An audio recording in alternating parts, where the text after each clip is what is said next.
Financial markets పై పట్టు సాధించాలనుకునే వాళ్ళు Revanth conduct చేసే వెబినార్ కోసం ఈ నెంబర్ కి కాల్ చేయండి.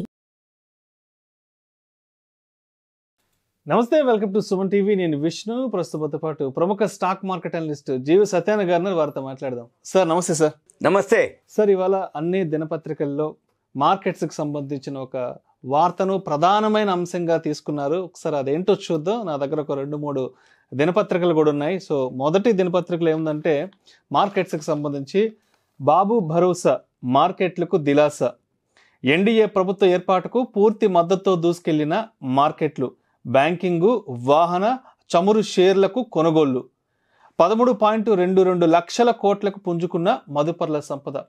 అదేవిధంగా జూన్ 3న, జూన్ 4న, జూన్ 5న ఈ 3 రోజుల పాటు మార్కెట్లో ఏం జరిగిందనేది కూడా వీళ్ళు చాలా ఇవ్వడం జరిగింది ఇక్కడ. సో జూన్ 3వ తేదీన ఎన్డీఏకు పూర్తి మెజారిటీ అన్న ఎగ్జిట్ పోల్స్ అంచనాలతో 2507 పాయింట్ల లాభం. జూన్ 4న భాజపాకు సాధారణ మెజారిటీ కూడా రాకపోవడంతో 4390 పాయింట్ల నష్టం అంటూ కూడా జూన్ 4న జరిగిన అంశాన్ని కూడా ఇక్కడ రావడం జరిగింది. జూన్ 5న ఎన్డీఏ ప్రభుత్వం ఏర్పడుతున్న వార్తలు రావడంతో 2303 పాయింట్లు పైకి మార్కెట్లు అంటూ కూడా ఇక్కడ ఒక వార్తను తీసుకోవడం జరిగింది. అండ్ మరొక దినపత్రిక తీసుకున్నట్లయితే మార్కెట్కు చంద్రకళ, ఎన్డీఏకు బాబు భరోసాతో పోటెత్తిన కొనుగోళ్లు, సెన్సెక్స్ 2303 పాయింట్లు అప్, 736 పాయింట్లు పెరిగి నిఫ్టీ, హెరిటేజ్ ఫుడ్స్ 20% వృద్ధి, 13.22 లక్షల కోట్ల సంపద వృద్ధి అంటూ కూడా మార్కెట్స్కి సంబంధించిన ఒక అంశాన్ని తీసుకున్నారు. అదేవిధంగా హెరిటేజు, అమర్ రాజా, కేసీపీ షేర్లు జూమ్ అంటూ కూడా ఒక వార్తను ఇక్కడ ప్రధానంగా తీసుకోవడం జరిగింది తెలుగు దినపత్రికల్లో. అంటే ఏపీలో టీడీపీ అధికారాన్ని కైవసం చేసుకోవడం, ఎన్డీఏ కూటమిలో చంద్రబాబు నాయుడు కీలక పాత్ర పోషిస్తున్న నేపథ్యంలో చంద్రబాబు నాయుడుకు సంబంధించిన స్టాక్స్లో కూడా పెద్ద ఎత్తున ర్యాలీ రావడం జరిగిందంటూ కూడా నిన్నటి నుంచి కొంత అంటే అటు నేషనల్ మీడియాలో కానీ అదేవిధంగా ఇవాళ మన తెలుగు మీడియాకి సంబంధించిన దినపత్రికల్లో కూడా ఆ అంశాన్ని ప్రధానంగా తీసుకురావడం జరిగింది. అసలు ఏం జరుగుతుందంటారు మార్కెట్లో, ఏంటి చంద్రబాబు స్టాక్స్ అంటూ కూడా ఏదో ఒక లిస్ట్ కూడా వస్తుంది సోషల్ మీడియాలో. సో ఏంటి దాని గురించి చెప్పగలరు? ఏమి లేదు, మీరు అన్నట్టు ఎలక్షన్ ఇవన్నీ కామన్. అంటే ఎవరైతే షేర్ మార్కెట్లో ఎప్పటి నుంచి ఉన్నారో వాళ్ళకి ఇవన్నీ ఉంటాయి. జనరల్గా బడ్జెట్ రోజే 1000-1500 పాయింట్లు అప్పట్లోనే అంటే వోల్టాలిటీ ఉండేది. వోల్టాలిటీ అంటే లోకి హైకి డిఫరెన్స్లు. బడ్జెట్ అప్పుడే ఇట్లుంటే ఎలక్షన్ టైంలో అంతకుముందు కూడా ఇలానే జరిగేది. కాబట్టి ఇప్పుడు ఇంకా ఎక్కువ జరిగింది. ఎలా జరిగింది, ఏం జరిగింది, ఎట్లా అనేది జరిగింది చూద్దాం. ఫస్ట్ జరిగిందంటే ఏంటిది, మొన్న లాస్ట్ శనివారంతో ఎలక్షన్స్ ఏవైతే లాస్ట్ విడత అయిపోయిందో ఆదివారం సెలవు రావడం జరిగింది, సోమవారం ఎగ్జిట్ పోల్ రావడం జరిగింది. ఎన్డీఏ బీజేపీ గవర్నమెంట్ మళ్ళీ ఫామ్ చేస్తుంది, 350 పైన వస్తున్నాయి అని చెప్పేసి సోమవారం నాడే మన మార్కెట్లో బాగా పెరగడం జరిగింది. 2507 పాయింట్లు పెరగడం జరిగింది. ఆల్ టైమ్ హైకి వెళ్ళడం జరిగింది. ఎప్పుడైతే సోమవారం ఆల్ టైమ్ హైకు 76,000 వరకు రీచ్ అవ్వడం జరిగింది మన BSc Sensex, highest turn over జరగడం జరిగింది. ఇవన్నీ ఓకే అనుకొని అందరూ కూడా బాగా అంటే షేర్ మార్కెట్లో ఉన్న వాళ్ళందరి సంపద పెరగడం, దాంతోపాటు ఆ ఒక్కరోజే 13.22 లక్షల కోట్లు మన యొక్క సంపద పెరిగిందని ఖుషి, అరే మిస్ అయిపోయినవే కొనలేదే అని చెప్పేసి అంటాం. ఆదాని షేర్లు అంటే ఎక్కువ శాతం బీజేపీకి ఎప్పుడు కూడా ఫేవర్గా ఉన్నటువంటివి ఆదాని షేర్లు, పబ్లిక్ సెక్టార్ గవర్నమెంట్ షేర్లు, ఇవన్నీ కూడా బాగా పెరగటం జరిగింది. ఏది సోమవారం వరకు. ఇక మంగళవారం నాడు అసలు ఏవైతే రిజల్ట్స్ రావడం జరిగిందో ఎలక్షన్ రిజల్ట్స్లో 300 కంటే లోపు బీజేపీకి రావటం, కానీ మార్కెట్ అనుకున్న విధంగా కాకుండా అంటే 350 పైన కనుక రాలేదు ఒకటి, ఈ 300 లోపు రావటం, ఈ 300 లోపు కూడా 272 వస్తే సరిపోతుంది వీళ్ళకి, కానీ అది కూడా అలియన్స్ తోటి రావడం జరిగింది. అంటే ఏంటిది అంటే ఈ పూర్తి మెజారిటీ కనుక వీళ్ళకి రాలేదు కాబట్టి మార్కెట్ ఏమైంది, ఒక్కసారే కుప్పకూలిపోవడం జరిగింది. ఒక టైంలో 6000 పాయింట్లు కూడా పడిపోవడం జరిగింది. మళ్ళీ చివరికి 4305 పాయింట్లు రికవరీ రావడం జరిగింది. రికవరీ కాదు, 4300 పాయింట్లు మైనస్లోనే, 4390 మైనస్ అంటే 6000కి మైనస్లో అంటే ఒక 1610 పాయింట్లు సుమారుగా 12.5 నుంచి మళ్ళీ రికవరీ అవ్వడం జరిగింది. అప్పుడేంటిది అంటే మళ్ళీ వేరే ఈ మిత్రపక్షాలు లాంటివి ఎన్డీఏకి సపోర్ట్ చేస్తామనే వార్తతోటి కొంచెం రికవరీ అయింది. అంటే రిజల్ట్స్ ఇంకా ఓకే అయిపోతుంది, ఇక కన్ఫామ్ అవుతుంది, ఇక ఇంతవరకే అని. ఆ రోజు కొంచెం మైనస్ ఉంది. ఇక నెక్స్ట్ బుధవారం నాడు నిన్న ఈరోజు గురువారం, నిన్న బుధవారం. నిన్నేమైందిగా మళ్ళీ ఈ మిత్రపక్షాలు ఏవైతే అంటే టీడీపీ అనుకోండి, ఆంధ్రప్రదేశ్ నితీష్ అనుకోండి, వాళ్ళందరూ మళ్ళీ మేము మీకు అండగా ఉంటాము, సపోర్ట్ చేస్తాము అని అనగానే మళ్ళీ నిన్న మార్కెట్ కొంచెం మొదట్లో మామూలుగా ఉన్న తర్వాత మళ్ళీ హైలోనే క్లోజ్ అవ్వడం జరిగింది. 2303 పాయింట్లు మళ్ళీ పెరగడం జరిగింది. మళ్ళీ అంటే జనరల్గా ఏం జరుగుద్ది అంటే ఎప్పుడు కూడా ఎలక్షన్ టైంలో కొంతవరకే అటు ఇటు ఉంటుంది. అంటే ఎగ్జిట్ పోల్ వేరు, రియల్ డేటా వేరు. అంటే ఎగ్జిట్ పోల్లో ఏముంది ఎన్డీఏ 350+ అని, రియల్గా వచ్చేటప్పటికో బిలో 300 రావటం. అంటే మార్కెట్ ఎక్స్పెక్ట్ చేసిన దానికంటే, మార్కెట్ అనుకున్న దానికంటే తక్కువ రావటం వల్ల మార్కెట్ కూలిపోయి మళ్ళీ ఏమైంది మిత్రపక్షాలన్నీ మేమున్నాయి మీకెందుకు అని, అంటే గవర్నమెంట్ మళ్ళీ బీజేపీ ఉంటుంది, మళ్ళీ పాత మాదిరి ఏవైతే వాళ్ళ అనుకున్నటువంటి ప్రణాళికలు అనుకోండి, వాళ్ళ సంస్కరణలు అనుకోండి, అవన్నీ ఆగిపోతాయేమో, కుంటుపడిపోతాయేమో అనే సందిగ్ధావస్థలో మార్కెట్లు పడిపోవడం జరుగుతుంది. ఈ మార్కెట్లు ఎందుకు పడిపోతాయి అంటే సింపుల్ అనమాట. జనరల్గా ఎప్పుడైనా కానీ ఈ ప్రభుత్వం గనక అంటే ఒకటే కన్ఫామ్ ప్రభుత్వం ఉంటే ఎఫ్ఐఐలు, ఫారెన్ ఇన్స్టిట్యూషనల్ ఇన్వెస్టర్స్ కానీ, ఫారెన్ పోర్ట్ఫోలియో ఇన్వెస్టర్స్ కానీ వాళ్ళందరూ ఇన్వెస్ట్ చేయడానికి ముందుకు వస్తారనమాట. ఎప్పుడైతే ఈ సంకీర్ణ ప్రభుత్వాలు లేకపోతే ఈ అలయన్స్తో ఉన్నటువంటి ప్రభుత్వాలు ఉన్నప్పుడు ఏమవుతుందంటే ఏ డెసిషన్ తీసుకోవాలన్నా వాళ్ళ యొక్క అందరి యొక్క ఆమోదం పొందాలి. వాళ్ళు ఓకే అనొచ్చు, అనకపోవచ్చు. అక్కడ ఏమవుతుంది టైం తీసుకుంటుంది. రెండోది అనుకున్నంత ముందుకు సాగదు అనే ఉద్దేశంతో ఎప్పుడైనా కానీ అంతకుముందు ఏండ్ల నుంచి కూడా జరుగుతుందల్లా ఇదే అనమాట. ఎఫ్ఐఐలు కన్ఫామ్గా ఏ గవర్నమెంట్ అన్న రాని పూర్తి మెజారిటీ కనుక ఉన్నటువంటి గవర్నమెంట్ ఉంటే ఒక 5 ఏళ్ల వరకు వీళ్ళే ఏం చేసినా చేస్తారు, గవర్నమెంట్ పాజిటివ్నే ఉంటుంది అని చెప్పేసి అప్పుడు ఇన్వెస్ట్ చేస్తారు. ఎందుకంటే షేర్ మార్కెట్ అనేది అసలు దాని క్వశ్చనే లేదు. ఎందుకోసం లేదు అంటే ఏది జరగాలన్నా ఒక పిల్లర్ అనమాట. ఆర్థిక వ్యవస్థకి పిల్లర్ ఏంటిది? షేర్ మార్కెటే.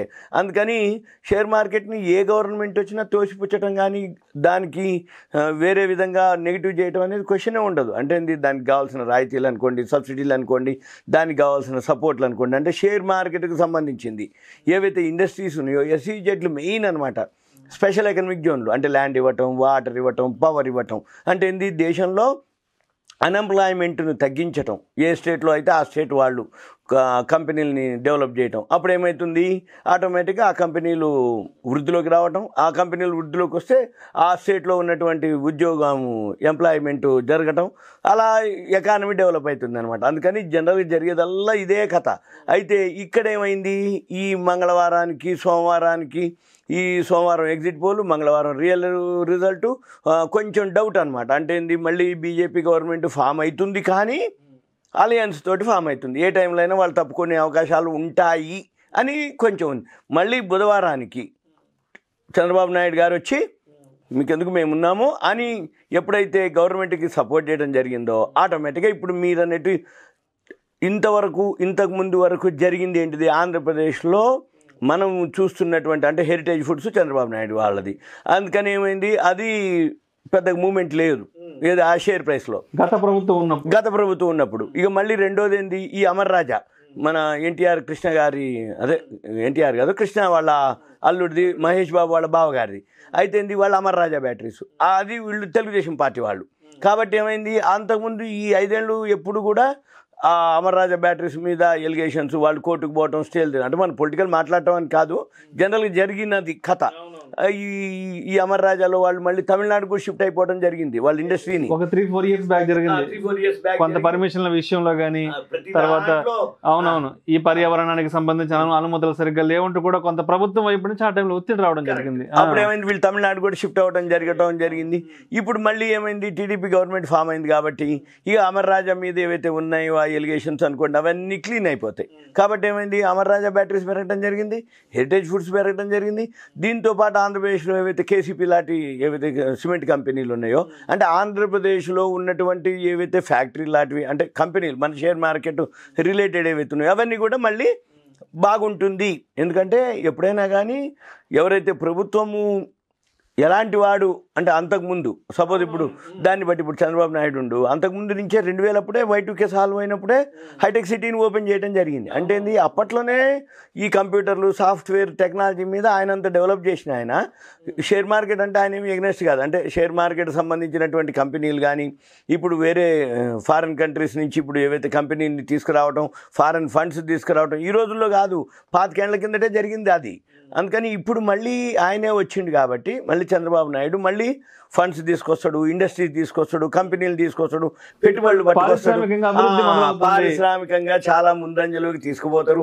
ఎప్పుడో 25 ఏళ్ల కిందటే ఆయన తీసుకుపోయిన ఆయన ఇప్పుడు ఇంకా తీసుకుపోతాడు అనే ఉద్దేశంతో ఏమవుతున్నాయి ఆ షేర్లు పెరగడం జరిగింది. మళ్ళీ వాటితో పాటు ఇప్పుడు ఏదైతే మోడీకి మేము ఉన్నామని చెప్పేసి వాళ్ళు నిన్న వెళ్ళి కలిసి చెప్పడం జరిగింది. అప్పుడు ఏమైంది నిన్న మధ్యాహ్నం నుంచి మళ్ళీ మార్కెట్ పెరగడం జరిగింది. మళ్ళీ ఈరోజు కూడా మార్కెట్ పెరగడమే జరిగింది. అంటే ఏంటిది ఒక మళ్ళీ గవర్నమెంట్ స్టెబిలిటీ ఉంది, గవర్నమెంట్ నిలబడుతుంది, గవర్నమెంట్ ఇప్పుడు బీజేపీని ఫామ్ చేస్తుంది, మళ్ళీ ఎఫ్ఐఐలు మళ్ళీ ఇన్వెస్ట్ చేయటం మొదలు పెడతారు అనేది ఉద్దేశం అనమాట. అందుకని మళ్ళీ ఏమవుతుంది మళ్ళీ మార్కెట్ మీద ఒక నమ్మకం ఏర్పడింది. మార్కెట్లో మళ్ళీ ఏదైతే అంటే జనరల్గా ఎప్పుడు కూడా జరుగుతాయి. అయితే ఈ టైంలో ఇన్వెస్టర్లు చేయవలసింది ఏమిటి అంటే మెయిన్ ఈ కరెంట్ అఫైర్స్ను ఫాలో అవ్వాలి. అంటే కొన్నాళ్ళ వరకు శనివారం నాడు లాస్ట్ విడత అంటే సాయంత్రం వరకు ఎలక్షన్స్ ఎప్పుడైతే అయిపోయినాయో ఇక ఆ నుంచి ఎగ్జిట్ పోల్ స్టార్ట్ అయింది. అంటే మనకేమైంది శనివారం సాయంత్రం ఆదివారం మళ్ళీ ఇక సోమవారం నాడు ఇక రిజల్ట్ ఎగ్జిట్ పోలు, మంగళవారం పొద్దున్నే మన మార్కెట్లు.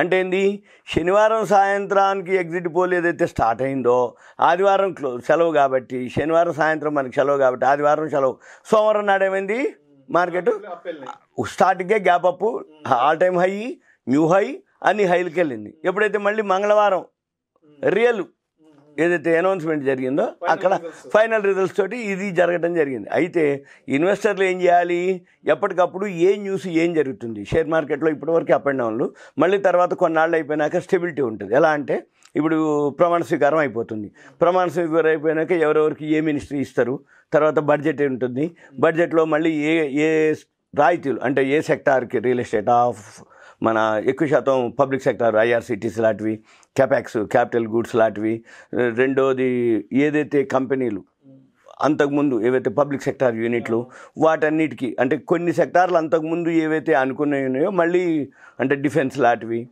కొన్ని ఏవైతే సెక్టార్లు ఉన్నాయో అంతకుముందు ఒకసారి మనం అంతకుముందు ఎపిసోడ్లోనే ఒకసారి చెప్పడం జరిగింది. మళ్ళీ ఆ ఎపిసోడ్లలో అంటే ఆ స్క్రిప్ట్స్ ఆ సెక్టార్లకి మళ్ళీ కొంచెం మహర్దశ వస్తుంది అనమాట. ఎందుకోసం అంటే డౌన్ అవటం.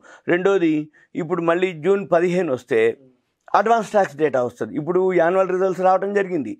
మళ్ళీ ఇప్పుడు ఏమవుతుంది 15వ తారీఖు అడ్వాన్స్ ట్యాక్స్ డేటా అంటే ఈ ఫస్ట్ క్వార్టర్ రిజల్ట్స్ అనమాట.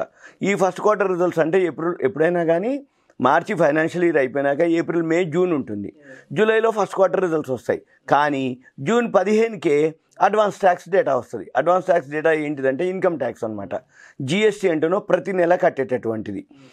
ఈ అడ్వాన్స్ ట్యాక్స్ ఏంటిదంటే కంపెనీలు ఎవ్రీ క్వార్టరు ఎంత ఇన్కమ్ ట్యాక్స్కి అనమాట ఇది కట్టేది. ఇన్కమ్ ట్యాక్స్ ఎంత అడ్వాన్స్ ట్యాక్స్ ఎక్కువ కట్టిండు అంటే అంత ఇన్కమ్ ఎక్కువ వచ్చినట్టే సింపుల్గా. అది 15వ తారీఖు డేటా వస్తుంది. 15 రాకపోయినా 15 నాడు అప్డేట్ సాయంత్రానికి 16కి వచ్చేస్తుంది.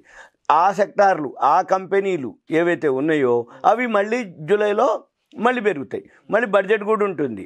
అప్పుడు బడ్జెట్ పాజిటివ్నే ఉంటుంది. ఎందుకంటే ఎప్పుడు అయినా కానీ ఇప్పుడు 10 ఏళ్ళ నుంచి వీళ్ళు ఉండి మళ్ళీ ఇప్పుడు అంటే ఈ విధంగా జరిగినాక వాళ్ళు మీద ఉన్నటువంటి నమ్మకాన్ని నిలబెట్టుకోవాలి అంటే మళ్ళీ గవర్నమెంట్ ఏం చేయాలి మళ్ళీ బడ్జెట్ ఫేవర్గానే ఉంటుంది అన్ని వర్గాలకి. అంటే బిజినెస్ అనుకోండి, మామూలుగా ఎంప్లాయ్మెంట్ అనుకోండి, లేకపోతే ఇండస్ట్రీస్కి అనుకోండి, ఏ విధంగా చూసినా కూడా చిన్న మధ్య ఏదైతే పరిశ్రమలు లాంటివి అనుకోండి.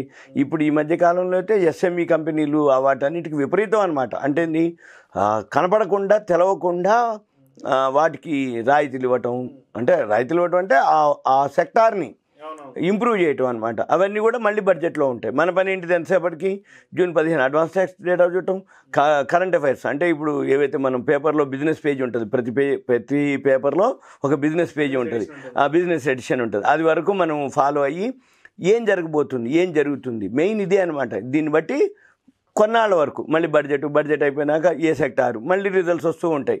అప్పుడు మళ్ళీ ఒక స్టాండర్డ్ ఉంటుంది. మళ్ళీ ఎప్పుడైతే ఎఫ్ఐలు ఇక మళ్ళీ ఎంటర్ అయిపోతారో ఆటోమేటిక్గా మళ్ళీ మన మార్కెట్ అంతకుముందు హై చూసాం కదా, ఇప్పుడు అంతకంటే మళ్ళీ ఆల్ టైమ్ హై మళ్ళీ చూస్తాము, మళ్ళీ వింటాము. ఏవైతే ఉన్నాయి కాకపోతే స్క్రిప్టులు మారిపోతాయి, పేర్లు మారిపోతాయి, కంపెనీలు మారిపోతాయి. అంతకుముందు కొంచెం బాగా వీక్ ఉన్నటువంటి కంపెనీలు బాగా పెరుగుంటే మీరు అమ్ముకోవటం ఉత్తమం. Thank you sir, thank you so much Satyanarayana గారు. సుమన్ టీవీ ప్రేక్షకులకు ధన్యవాదాలు. Thank you. సెలవు. ప్రేక్షకుల విజ్ఞప్తి, ఈ వీడియోలో ప్రస్తావించబడిన అంశాలు కేవలం ప్రేక్షకులకు అవగాహన కొరకు, ఇన్ఫర్మేషన్ కొరకు, ఎడ్యుకేషన్ పర్పస్ కొరకు మాత్రమే వీటి గురించి ప్రస్తావించడం. వీటిని రికమెండ్ చేయడం అయితే మా ఉద్దేశం కాదు. పెట్టుబడులు పెట్టేవాళ్ళు మీ అడ్వైజర్ని సంప్రదించి మాత్రమే తుది నిర్ణయం తీసుకోగలరని మా మనవి. నమస్తే. సుమన్ టీవీలో మీ పర్సనల్ అండ్ బిజినెస్ ప్రమోషన్స్ కోసం కింది నెంబర్కి కాంటాక్ట్ చేయండి.